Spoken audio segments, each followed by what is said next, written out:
Assalamualaikum Sobat Football United. Jadi selain Fabrizio Romano yang menyebutkan Manchester United ini ingin mendatangkan sekitar berapa posisi ya, back tengah, back kiri, lalu juga penyerang ya, dan juga gelandang tengah, berarti ada 4 posisi. Ternyata David Ornstein dari The Athletic pun juga mengabarkan demikian, kalau Manchester United ini ingin mendatangkan 4 pemain di 4 posisi. Nah, kali ini, dalam video kali ini gue ingin ngobrol ringan berapa sebenarnya Manchester United butuh datangkan di musim panas, ketika memang topiknya ataupun tujuannya adalah merevolusi skuad Manchester United, terutama untuk memperbaiki kualitas tim secara kolektif. Tentu saja ada banyak posisi, tentu saja ada banyak pendapat. Mungkin juga yang paling ekstrim mengatakan sudah jual saja semua pemain ya, singkirkan semua pemain, ganti saja semuanya dengan pemain baru. Kenapa nggak sekalian ganti tim aja kalau begitu ya? Karena menurut gue itu jawaban yang terlalu ekstrim dan cenderung tidak masuk akal dan tidak pintar juga. Karena ada financial fair play, ada situasi yang by the way mana ada tim yang mengganti seluruh pemainnya dalam sebuah musim kompetisi, terutama di liga-liga top di Eropa. Nah, terkait dengan hal tersebut, gue berpikir pemain seperti apa dulu nih yang dibutuhkan oleh Manchester United. Nomor 1, menurut gue Manchester United butuh mendatangkan pemain atlet. Memang atlet sepak bola. Loh bang, bukannya didatangkan atlet bang, yang lain-lain kan juga atlet. Kadang Manchester United ketika mendatangkan itu bukan atlet, tapi mungkin seperti kayak atlet yang menghibur ya, yang bisa menjual jersey, yang bisa memberikan marketing branding kepada Manchester United. Enggak, Manchester United menurut gue bukan dari sisi itu yang dibutuhkan pertama, tapi memang seorang atlet yang memiliki skill set, yang memiliki atribut yang dibutuhkan. Itu poin nomor 2-nya ya, di dalam sebuah sistem yang ingin dibangun oleh manajer Manchester United, pelatih kepala, apakah itu Erik ten Hag maupun juga bukan Erik ten Hag. Lalu poin nomor 3 adalah memiliki ketangguhan fisik. Menurut gue itu juga ada kaitannya dengan nomor 1, sebagai seorang atlet juga memiliki fisik yang tangguh, karena Liga Inggris ini memang berbeda. Lalu nomor 4 adalah memiliki karakter yang baik ya, karena memperkuat tim seperti Manchester United ini ada banyak sorotan, ada banyak tekanan juga tentu saja sepanjang musim, yang harus bisa dikendalikan, harus bisa dihadapi dengan positif, dengan baik. Dan nomor 5, ini juga penting, memiliki sifat kepemimpinan, terutama pemain senior yang akan didatangkan. Nah, kalau membahas apakah berapa posisi kira-kira yang dibutuhkan oleh Erik ten Hag ataupun juga pelatih Manchester United, ya secara skuad ya paling tidak untuk musim depan, karena sekali lagi belum tahu apakah Erik ten Hag atau tidak. Tapi menurut gua secara ringan amatiran nampaknya lebih dari 4 posisi. Gua akan jelaskan di video kali ini. Dengan formasi 4-1-4-1, gua menilai ada beberapa sisi yang sudah artinya sudah cukup.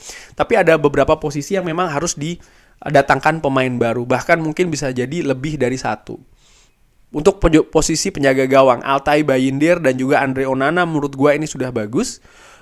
Mungkin gue jadi ingat ada beberapa komentar yang mengatakan, kenapa Altay Bayindir tidak pernah diberi kesempatan, Andre Onana bla bla bla. Kenyataannya Andre Onana menurut gue harus diberikan apresiasi. Dalam musim pertamanya dia sudah mampu beradaptasi, walaupun sempat membuat beberapa kesalahan dengan poin yang kurang ya, tapi dia bisa mengatasi tekanan yang by the way bukan hanya datang dari fans sepak bola, tapi anehnya juga justru datang dari fans Manchester United sendiri. Menurut gue ini sangat aneh sebenarnya. Tapi dia bisa membuktikan bahwa dia menjadi palang pintu yang tangguh lini belakang Manchester United dengan penyelamatannya plus juga kepercayaan diri ketika mengolah bola. Dan Altay Bayindir menurut gue sebagai pesaing ataupun juga pemain backup, kiper kedua, menjalankan tugasnya dengan oke. Tinggal kiper ketiga nih, apakah tetap dengan Tom Heaton atau kiper muda? Gua sih secara ringan amatiran tetap menginginkan kiper senior ya.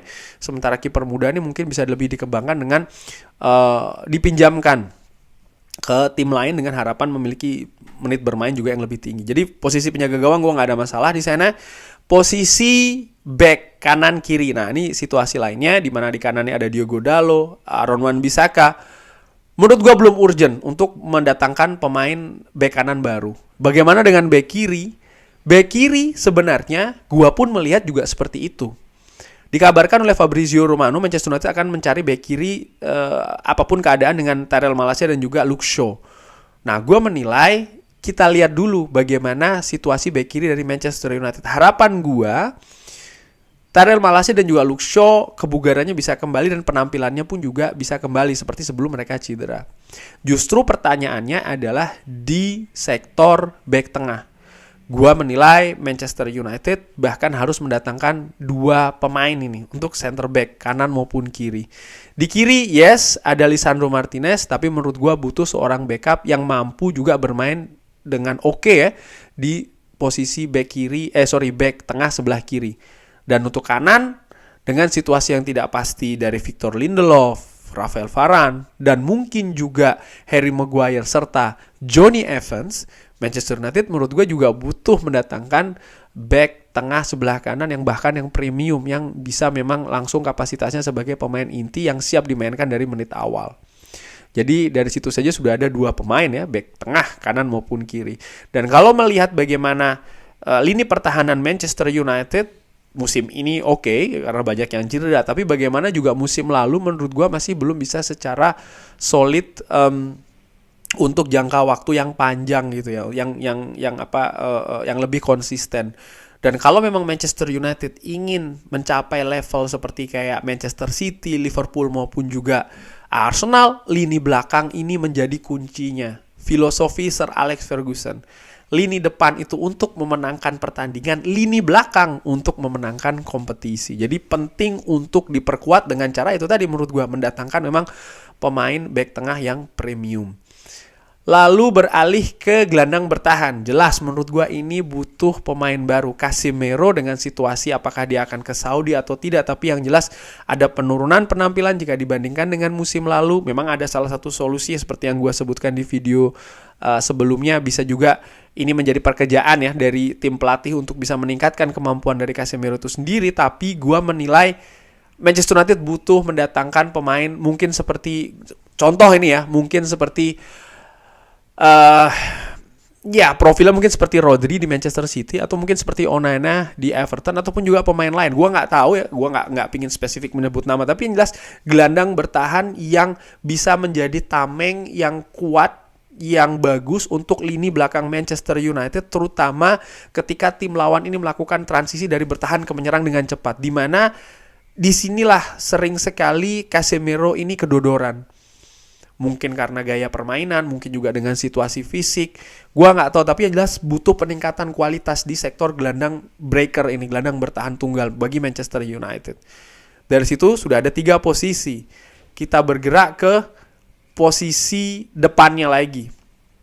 Nah, untuk posisi yang lebih depan ada Bruno Fernandes. Menurut gua ya dia cenderung lebih aman di sana. Di kanan ya ada Anthony ya, yang gue harapkan bisa lebih berkembang lagi. Alejandro Garnacho pun bisa juga ditempatkan di sana. Ada Mason Mount juga pastinya untuk posisi tersebut. Tapi gue menilai ya memang ada pemain muda lain seperti kayak Amad Diallo juga ya, memang masih harus dibuktikan, dia harus memberikan pembuktian lebih tinggi lagi apakah dia mampu lebih bersaing ya. Tapi gue tetap berpikir kita butuh 1 paling tidak pemain untuk bisa ditempatkan di sisi serang sayap dari Manchester United. Di samping juga gelandang serang yang bisa menjadi pesaing dari Kobbie Mainoo maupun juga Mason Mount, serta rotasi dari seorang Bruno Fernandes contohnya ketika Bruno cedera dan lain-lain ya. Sehingga butuh 1 pemain di sana menurut gua. Atau bahkan 2 ya kalau pemain tengah dan juga sayap. Karena gua menilai Marcus Rashford, katakanlah masih tetap akan berada di Manchester United musim depan. Ada Alejandro Garnacho sebagai backup. Di sisi kanan dari Manchester United ada Anthony. Tapi apakah Amad Diallo sudah bisa, memang dia memberikan persaingan yang ketat untuk seorang Anthony, ini menarik untuk diketahui juga. Dimana dia beberapa penampilan bagus ya, menurut gua levelnya tapi masih belum bisa secara konsisten. Ini yang gue khawatirkan. Melihat lagi apalagi ada sejarah cedera ya kan cukup sering yang dialami pemain muda ini. Harapan gue tentu saja dia bisa speak out ya, dia bisa tampil luar biasa, itu harapan gue. Tapi ketika tidak, memang Manchester United butuh mendatangkan pemain di sana. Dan untuk lini tengah ini juga penting, bagaimana Christian Eriksen misalnya untuk musim depan, nggak tahu apakah tetap berada di Manchester United atau tidak. Scott McTominay pun juga demikian. Kobbie Mainoo, yes, tapi jangan lupa pemain ini masih muda, butuh pelapis di sana atau butuh pesaing, butuh pemain lain juga yang siap untuk dimainkan secara bergantian, katakanlah demikian. Bisa ada Mason Mount ya, tapi gue berpikir paling tidak butuh satu lagi lah untuk pemain tersebut, sehingga jadi ada 2 back, 1 gelandang bertahan, ya mungkin 1 gelandang serang. Ada 4, ditambah lagi seorang striker. Striker ini ada pemain muda atau pemain senior, gua nggak tahu ya pemain senior seperti apa yang akan didatangkan. Gua sebut pada saat itu salah satu calon terkuat mungkin juga Choupo-Moting, bisa jadi seperti itu. Karena gua lebih berpikir untuk mendatangkan striker senior ya. Dengan posisi jelas tidak menghalangi perkembangan dari seorang Rasmus Højlund, tapi pemain muda pun juga sangat mungkin didatangkan untuk memberikan persaingan, walaupun mungkin dari sisi harga agak sedikit lebih tinggi. Nah, 5 pemain ini gua sadar betul mungkin tidak akan datang secara bersama-sama di musim panas nanti, mengingat adanya financial fair play.